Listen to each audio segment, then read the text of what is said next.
Welcome to the Infowars Nightly News. I'm David Knight. It's Friday, November 8th, 2013, and here are our top stories. Tonight, ObamaCare enrollees trade private info for spam. Then, the Bitcoin ATM does big bucks its opening week. And the first metal 3D printed gun. That's next on the Infowars Nightly News. I am getting sick of this crap. I am so sick of all this stuff. I'm so sick of people acting like idiots. Well, Obama famously said, if you have a business, you didn't build it. Well, here's how Obama himself describes a storefront that he built. This is like having a really good product in a store and the cash registers don't work and there aren't enough parking spots and nobody can get through the door. And so we are working overtime to get this fixed. Well, now we know the kind of store that Obama would build. Nobody can get through the doors. There's not enough parking spots. The cash registers don't work. But what he left out was that you can get the product for 5 times what you were paying for it before, but he's going to force you to buy that product. That's how it works. You don't want, nothing works except force with Obama. And how's that busted store doing? Well, we found out that just one person enrolled in North Carolina. Well, not exactly, because they couldn't actually pay for it. And then that person got scammed by somebody getting his email off of the enrollment process. And then we find out that in Delaware, they had better success. They actually had 4 people who signed up. And that only cost Delaware $4 million with a grant from the federal government. Meanwhile, over 1 million people in just 2 other states have lost their insurance. 900,000 in California, 250,000 in Denver. Well, if you're president and governor and things are going bad and everybody's talking about how incompetent you are, what's the first thing you do? Well, you take credit for jobs being created.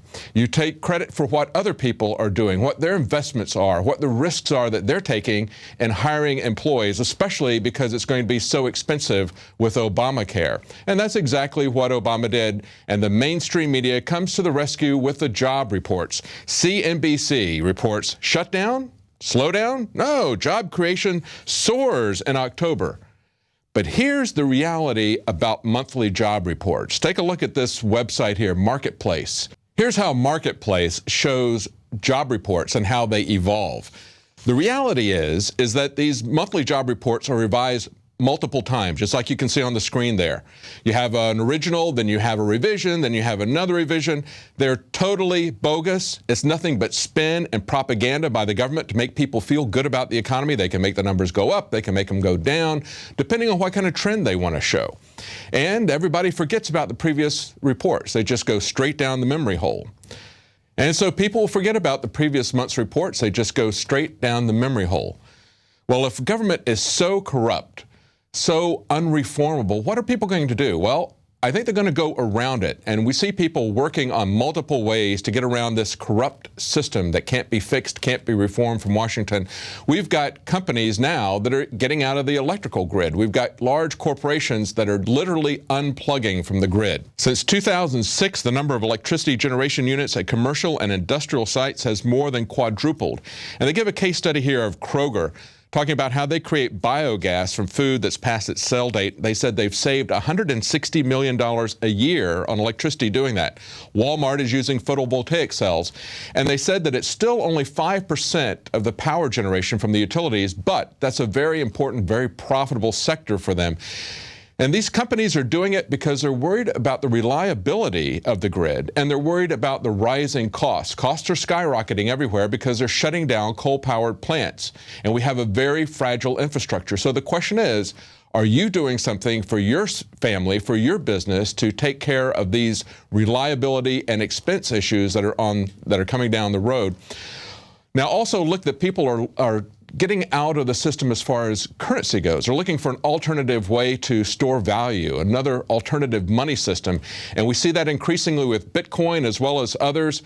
The world's first Bitcoin ATM made $100,000 in just 8 days at a coffee shop. Now, the machine cost $20,000, but here's a face palm. They actually take biometric reading of your palm. There's a lot of people that aren't going to like that because the whole point of Bitcoin is to be anonymous. And yet another company called Lamassu is going to be building Bitcoin ATMs that do not record biometric data. So people are trying to opt out in the electrical system. They're trying to opt out in the financial system and get a currency that's really going to be trustworthy. And look at this. We've got now a 3D gun printer that is actually making guns out of metal.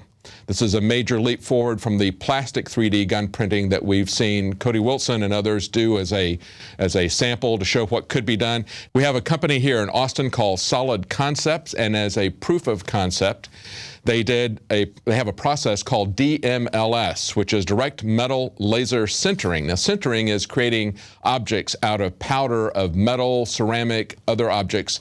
They were able to make a metal gun, a 1911 semi-automatic pistol. So it's clear to the authoritarians that they're not going to be able to control the creation of weapons.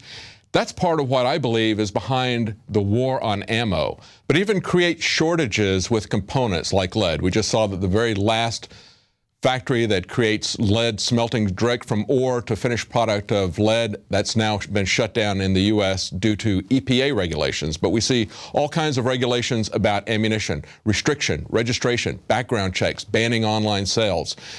But if anything, this should make it clear that gun prohibition is not going to work. Just like drug prohibition has not worked. People will find a way to manufacture it, even if they have to manufacture it in their homes. And they will make much more severe versions of it than exist on the street today.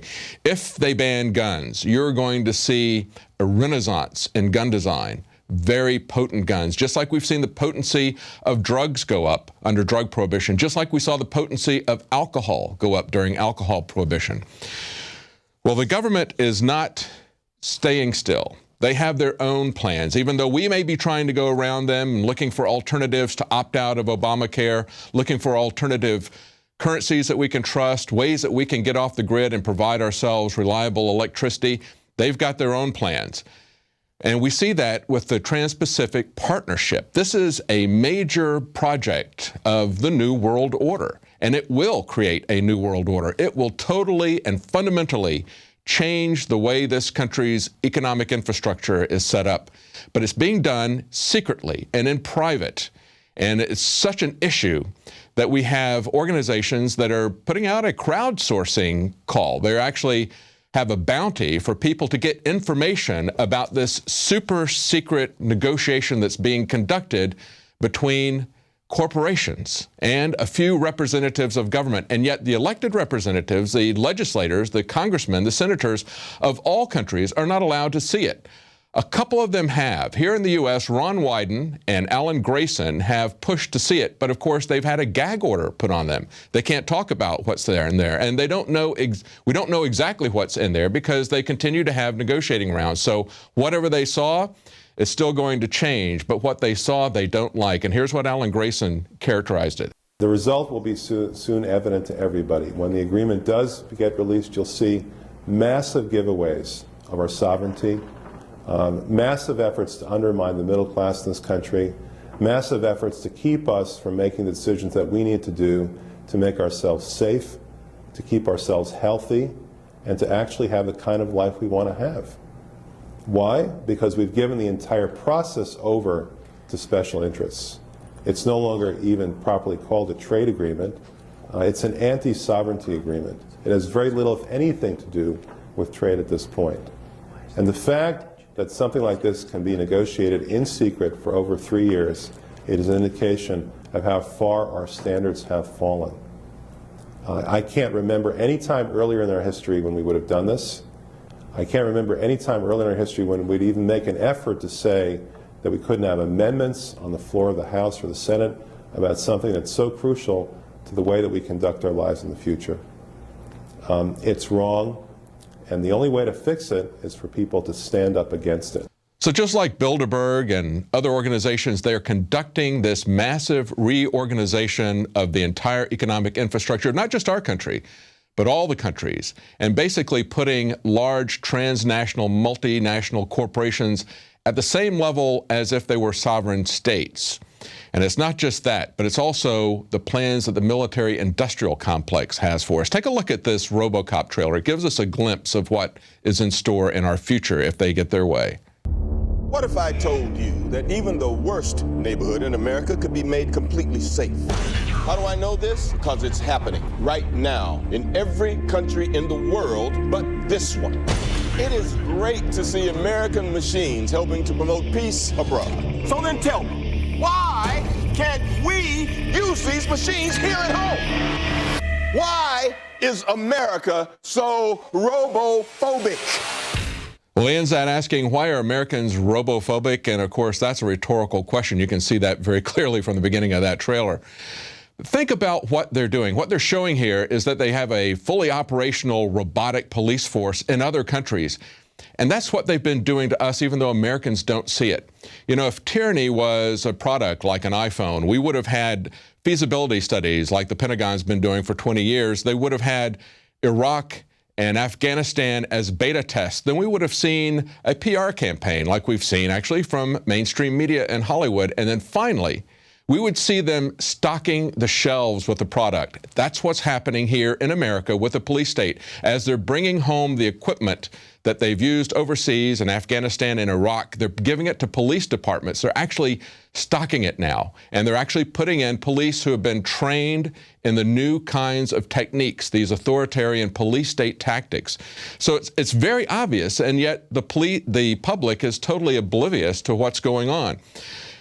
But also notice something else about this. They're offering a solution that is a transhumanist robot. We see the same sort of thing happening in the new television show, Almost Human. We can trust those transhumanist robotic cops. Well, they offer us this good cop, bad cop show where the good cop is actually a robot. Actually, that's what Obama wants. He wants robots in the military. That's what Michael Maloof talked about with Alex Jones on the radio show today. Now, Michael Maloof joins us with some just amazing research. We're so thankful he could come on. Currently, he's a senior staff writer for WorldNetDaily.com, specializing in international political and economic analysis, former senior security policy analyst for the Office of the Secretary of Defense. Maloof has almost 30 years of federal service, 23 years of which was with the U.S. Defense Department. Are they really crazy enough to try to really destroy American credibility and get rid of us and maybe just sell out to the communist Chinese or something? I mean, I just look at it and everything points towards sell out America, and the globalists have power through America. And I've criticized that strategy. I don't like being that corrupt imp, but this is really bad. And they're seeing some of these firings as being politically motivated. For example, the three generals that got canned right on the eve of right after Benghazi.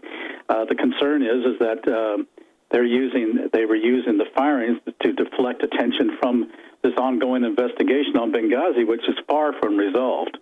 And as a consequence, there seems to be the notion of trying to hide things. We've had some CIA officers actually told, if you go up and testify, you're going to be removed from your jobs. So the intimidation is somewhat happening in the intelligence world, but it's also much more, and it's easier in the military world because these guys have to salute, take orders, and shut up. And what is the current state of the police state? Well, Jakari Jackson has a report on what's happening here in Austin. We know that there's a tremendous number of cameras in the private sector, and right now we're working to try to get those private cameras in public places tied into our system. That was Austin Police Chief Art Acevedo saying that he wants to use private cameras for police use, a tactic that could be useful in a situation such as the Boston bombing, where we've never actually seen footage of the alleged bombers placing the bomb. But it's not just at outdoor events. Malls are now starting to feed directly into police systems, with monitoring occurring potentially in real time.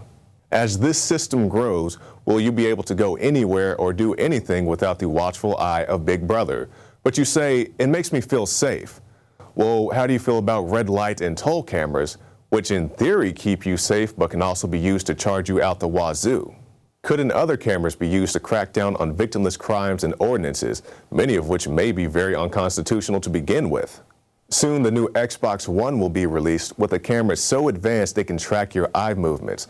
So let's say the fuzz coming knocking with a warrant. Can they seize the footage of you doing your Connect yoga or anything else that's in camera shot? Just a thought. I'm Jakari Jackson, and this has been an Infowars Nightly News Alert. Well, stay tuned. After the break, we have the conclusion of our interview with Anthony Freda. And after the program, we have several special reports for our Prison Planet TV subscribers.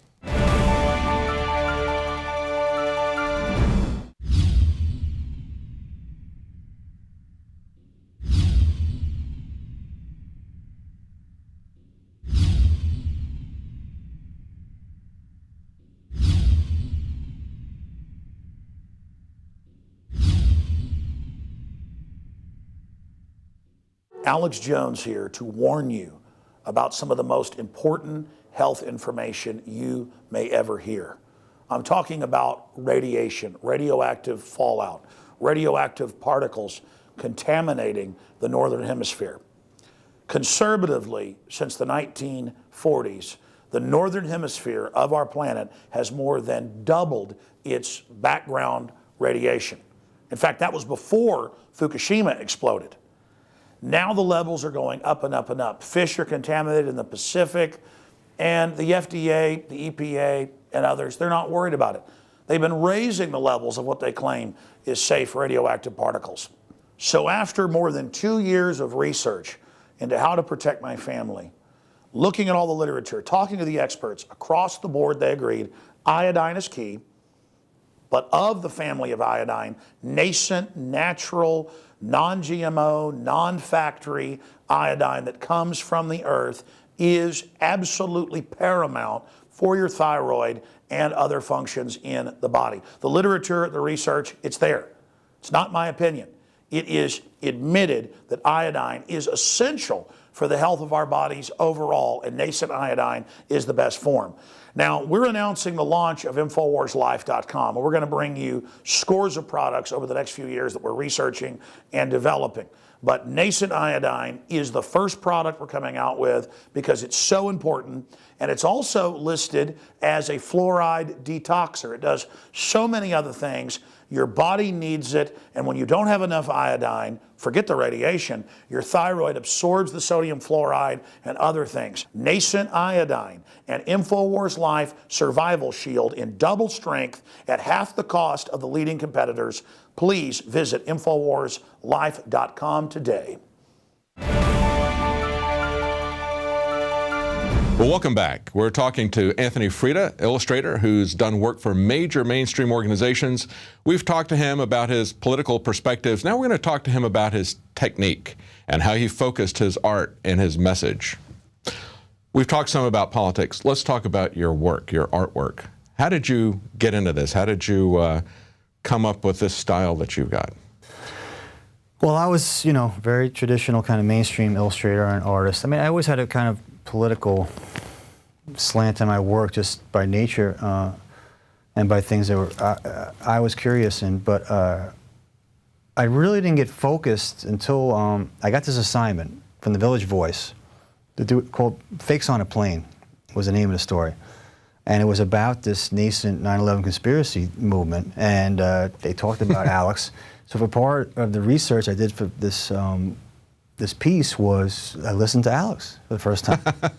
I put him on, and it was, what is this guy talking about, And I went in completely thinking, these guys are nuts, man. Inside job, false leg. What are you talking about? These were foreign phrases to me. And I'll never forget, I stayed up all night to get this assignment done, and I listened to him all night long. And he was playing clips. There was, at that time, there was a CNN, not CNN, there was a C-SPAN that actually in a symposium about 9/11 truth, which is hard to believe now, but you remember that? They actually did that. So you kind of got woken up by the New York Times. I got woken up by it. Forcing you to listen to Alex. That's funny. It was, I went in there thinking, like, your job is to make fun of these guys, and I listened to them, and I, wait a minute. It kind of makes sense. And then the more I listened to it, and he was backing it up with facts and experts and, military guys and intelligence guys and people that knew what they were talking about and weren't insane. And it just all started clicking and making sense. And I realized, my God, I just felt I felt like I've been duped. I felt like, man, I fell for this mainstream. You get conditioned to listening to the news. You listen to it and you don't question that. Who wrote that story you're listening to? Nobody ever thinks that. See Wolf Blitzer blabbering on at one of these talking heads. Who wrote that and what was their agenda? And nobody even ever questions that. See, that's one of the main things about journalism, isn't it? You're told that they're objective. They don't have an agenda. I think that if people say they don't have an agenda, either they're incredibly naive or incredibly dishonest. Yeah. Everybody's got an agenda. Of course. I mean, your worldview, your perspective, what you understand or believe about the world, that's going to influence even the stories that you cover. It's certainly going to influence the way you see these stories, right? And that's fine. I mean, you're entitled to it. Exactly. Your own so I prefer to go out to. I prefer to go to people that don't present themselves out there as some kind of distanced, objective source, but they've got a point of view that they're advocating. That's I like right. to see this guy over here, this guy over here, this guy over here. See how they're advocating for their point of views. They're honest about it. They say, here's where I'm coming about. I'm passionate about this. I've researched this. This is what I believe, instead of saying, well, I don't really have a position on the issue. They do have a position on the issue. Well, they do. And they're entitled. The thing about when you go to Infowars.com, there's a byline, the writer, and you can research that writer and see what their point of view is, see what their perspective is, whatever their website is. It's probably a pro-constitutional, liberty, anti-war perspective, which is fine. There's proof in the pudding there. But when you see something on the news, there is no transparency. You don't know who wrote that. It doesn't say when they're reading that script who wrote it on the bottom of the screen. Right. It doesn't say this is a White House talking point or Pentagon script. This is which is what it is. Right. That is unquestioningly regurgitating or reading off a teleprompter scripts that were handed to them from the State Department or from the Pentagon or from the White House. And they present it as if it's news. And what does that word even mean, news? They've destroyed that whole word. It's not. The media's job is to question that propaganda. Yes. Not regurgitate it. Yes. So but if somebody goes to a press conference and really questions the president, they are vilified and ostracized by their fellow. Exactly. Yeah. It's all about keeping access. So it's a self-censoring thing. Yeah. Because they don't want their colleagues to come after them. They don't want to be excluded from the press pool. Yeah. The system is designed. So what happened when you did this story for the New York Times? When they wanted you to do basically a hit piece illustration on the 9/11 truther movement, and you look at it and you came up with something. How did that assignment go? Well, I did this illustration. It was for the Village Voice. I'm sorry, but it was okay. I kind of put the puzzle pieces together, in a blackboard kind of form where people are, tying all the ends together, and I just kind of, which I want to do with my art, instead of being too didactic or too strident, which I think pushes people away. Just put it out there and let people decide for themselves. I'm just an artist. I don't have all the answers. I don't claim to have all the answers or to understand everything, but at the heart of what I do is asking questions and letting people decide for themselves, creating an image that makes people think rather than makes people hate, which is so much of propaganda, state-sponsored propaganda is about, if it's coming from MSNBC or Fox, it's about hating the other party. If it's coming from the government, it's about hating the new enemy. As Assad, we have to murder him. And the Auslander, Yeah, it's all xenophobia, it's all fear-based. The whole $1 trillion, war machine and security state are both fear-based. And tribal. Tribalism is tearing this country apart. Partisanship is just tribalism. People hate people who are Democrats or Republicans. I mean, people in their own family that they love, they hate. It's crazy. Yeah. Everybody sees it. We see it everywhere. I see that happening all the way going back to the government schools and the sports programs, right? It's like every week you've got a new enemy that you have to hate because they're the other, right? It's almost like Brave New World, 1984, where, it's 5 minutes this organization now, exactly. 5 minutes of hate, it's called a pep rally. And then it's like next week it's a different organization that you hate. Listen, this is a basic, very ingrained human instinct, this us or them mentality. And it's been exploited and manipulated by people who are very smart, people at the top, and to, further their agenda, whatever it is. They've done it since there was cavemen. I'm sure there was a cave guy saying, we got to hate these other guys and, go take all their stuff, So let's talk about the censorship that you get hit with, because obviously you're doing work for these major organizations like the New Yorker, Rolling Stone, Esquire, Business Week. What kind of things do you run into? You're trying not to be too directly advocating a particular cause, but you probably still run into issues. Well, people see my work, most of the people that are in a position to hire illustrators are of a, Democratic bent, let's say. So I do a lot of work that's critical of Obama, and it kind of ostracizes me. If I did paintings of Obama, as Superman, I will be lionized by them. But I'm not gonna do that. I try to be objective, and I try to call like I see it, and like that, that Hope poster that Shepard Fairey did. Where he turned Obama into a hero, almost a godlike figure. That's a classic propaganda move. Yes. And this guy's supposed to be an outsider artist, and he's working for the establishment to promote this. It was really, and to me, it was disgusting. I want to be, and I like his work, but I think that was just a real misstep for an artist to take. He was feeding into this whole propaganda machine of where either you create a hero or a villain. Yes. And I want to turn that on its head, like I say, and make something that makes fun of that and make it ironic. But the other thing is, millions of people have taken that Hope image and did a parody of it. Right. So it's everybody's done it. Anybody who has Photoshop in a computer is like nope and dope and whatever they turn it into, whatever they want to turn it into. Or I've seen them take their own heroes like Reagan and turn it into another propaganda piece like that. They flip it that way. It's either a hero or a villain, and it's. And I want to try to do something different. I want to try to point out that.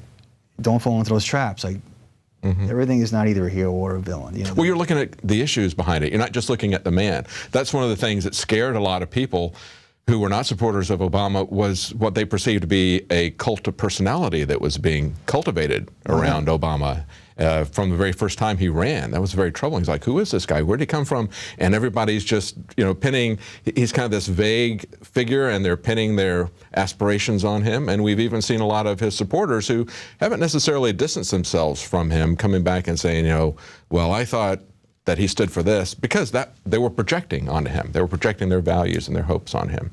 Absolutely, they were projecting. He was the man in the shining armor that was going to come down and save them. And I think what I'm trying to say by pointing out his hypocrisy and failed promises and how he hasn't delivered on, he's probably pretty much 180 degrees of everything he promised to be. Believe me, I wish he was. I wish he was going to restore the Bill of Rights and, shut be a man of peace and shut Gitmo and stop torture and stop warrantless wiretapping and stop illegal spying on us, and instead of stepping things up, instead of bragging about how many people he kills with drones. He didn't just continue these policies. He expanded them, and he tripled the funding for the TSA. And he did. Or the indefinite detention. I mean, there have been some people on the left, like John Cusack comes to mind immediately, or Oliver Stone, talking about Dennis Kucinich. Dennis Kucinich is, Dennis Kucinich. He's a Democrat you can respect, because he's been consistent, and he points out when people are afoul of our constitutional principles and they're warmongers. He says, "What are you doing?" But he's like a lone guy. He should be the mainstream, but he's not. And the sad thing is, of course, the people that are criticizing Obama the most, people like Sean Hannity, you're going to see him totally flip. If it was a Republican doing these things, he would absolutely have no. We've already seen him do it. Exactly. Yeah, they already did. Yeah. Listen, where was he when Bush was taking away our rights? He was praising Bush for doing that. Yeah. Where was he when Bush was starting illegal wars? And so there's hypocrisy on both sides. It's not just the left-right. And this is the folly of the left-right paradigm. And this is what Alex talks about. And this is what I try to do with my art. I did this piece called Partisans, where I show, I don't know if I can explain it in a nice way, but you see an elephant and a donkey and their posteriors. And I can't say it. It's one animal. Yeah. But anyway, it's just using imagery as a propaganda for peace and freedom is really what I'm all about. That's a really powerful thing. Well, you do it better than anybody I know of. Thank you, Anthony. Appreciate it. Thanks for talking to us. My pleasure. Thank you. Well, that's it for tonight. Don't miss any of our broadcasts. Get a subscription to Prison Planet TV. You can share that with up to 10 other people simultaneously. Help people wake up and help us to keep this operation going. We'll be back weekdays at 7 Central, 8 p.m. Eastern. Stay tuned after the news for more special reports. Now you can watch The Alex Jones Show live as it happens at Infowars.com/show. You'll find links to all of our content there and a free 15-day trial for Prison Planet TV. More than 60 movies and documentaries all in one place at Infowars.com/show.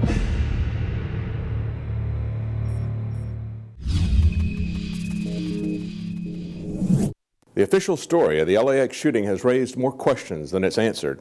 Witnesses and law enforcement initially reported the shooter was a heavy man wearing a blue TSA uniform. Witnesses also said the shooter was using a pump shotgun and changed to a pistol. Officials say it was an AR-15. No footage of the ubiquitous closed-circuit television cameras has been released, and most unbelievable, the police said he was shot in the mouth, yet told them that he acted alone and was dropped off by someone, although he can't talk now.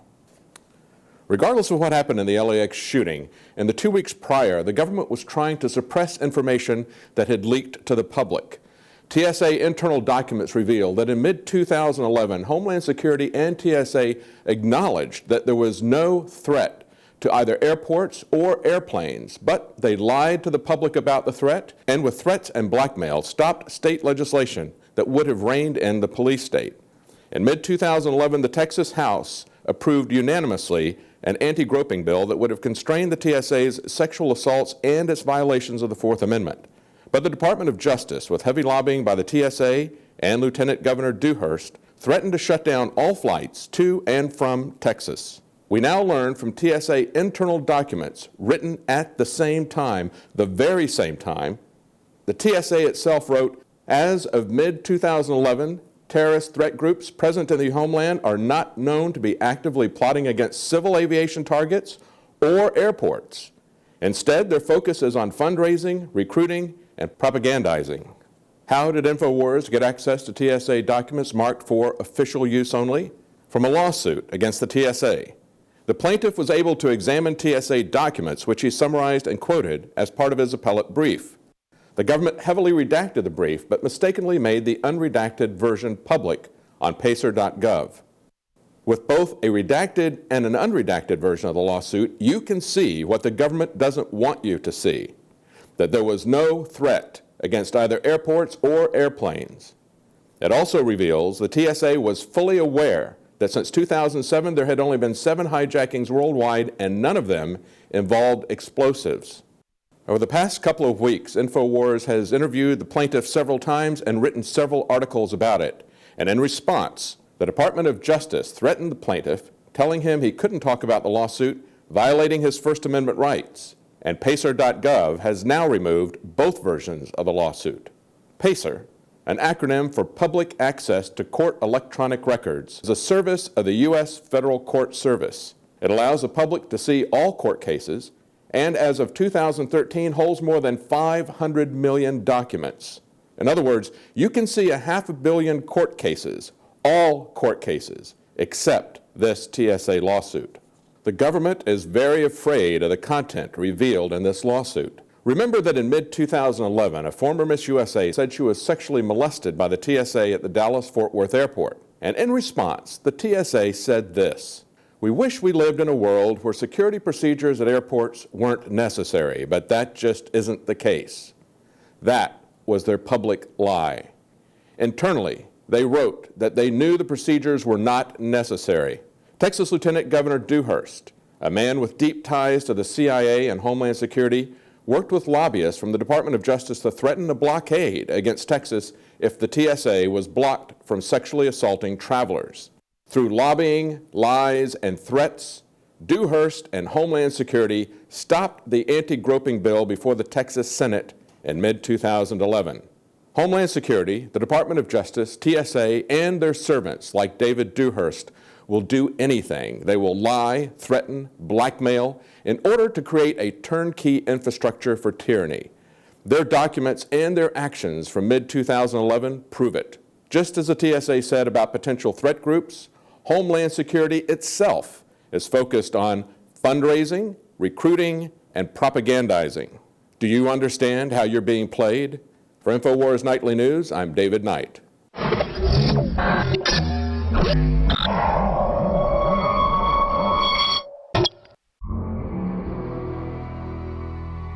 I'm Gigi Arnetta for Tyranny Watch on the Infowars Nightly News. The ObamaCare nightmare continues. Yes, the healthcare.gov plague is seriously spreading. John McAfee had it right when he said, I said scrap it because it's never going to work the way it's built, so we have to throw it away and start over. And McAfee said it was unrepairable, but yet they decided to roll it out on October 1st. And they allow anybody, it seems like, to be a navigator. Sebelius said that, yes, navigators don't need background checks. Isn't it true that there is no federal requirement for navigators to undergo a criminal background check, even though they will receive sensitive personal information from the individuals they help sign up for the Affordable Care Act? That is true. States could add an additional background checks and other features, but it is not part of the federal requirement. So a convicted felon could be a navigator and could acquire sensitive personal information from an individual unbeknownst to them. That is possible. For those who are willing to risk it, try again. One guy in Miami kept trying over a span of 30 days to get on the healthcare.gov site. He chronicled his journey with over 100 screenshots of the train wreck. On the first day, he got a screen that was meant to have him enter the answers to 3 different security questions that could be later used to verify his identity. But none of the drop-down list of questions had any actual text in them. He said, I gave imaginary answers to made-up questions. The system doesn't even respond in the same manner time after time, so he never knew what would happen next as he continued to try to get through the website. Ultimately, it was more expensive than the kind of insurance he has now, so that was a bust. And it's not just people having problems with healthcare.gov. In North Carolina, Blue Cross Blue Shield found the entire system so filled with glitches that the company decided not to upload data because it was afraid false information might enter their computer system. Beyond the healthcare.gov site, the scammers and crooks are out in full force. By phone and by email. Emails reveal a scammer was using the insurer's name to try to obtain personal information. A person was also making phone calls claiming to be the National Health Care Registry and falsely claiming it was taking over healthcare reform contracts from Blue Cross Blue Shield. The result? Only one person was able to sign up, but hasn't paid yet. That's a big fat 0 in the enrollment department. I'm Gigi Arnetta for Tyranny Watch on the Infowars Nightly News.